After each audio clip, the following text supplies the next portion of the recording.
আপনাদের এলাকায় কিছু কিছু জাহেলে মুরাক্কাব আছে, যারা বলে মেহরাবের মধ্যে এক পাশে আল্লাহর নাম আরেক পাশে নবীর নাম লেখা যাবে না, যারা বলে লা ইলাহা ইল্লাল্লাহ পাশে মুহাম্মদ রাসূলুল্লাহ লেখলে নাকি শিরক হবে।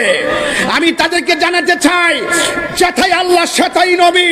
আমরা আল্লাহর সঙ্গে শরীক করি না, কিন্তু রাসূল আল্লাহর বন্ধু।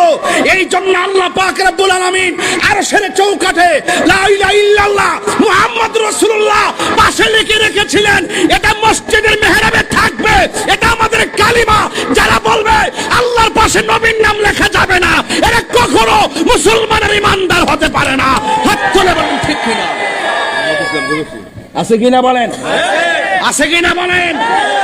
এই জন্য লা ইলাহা ইল্লাল্লাহ। আমার মনে আপনাদের কষ্ট হইতেছে নাকি? কোনো কষ্ট হইতেছে নাকি? আবার আমার সিনের নাম, আপনারা সিনের নাম। যেই ব্যক্তি বলবে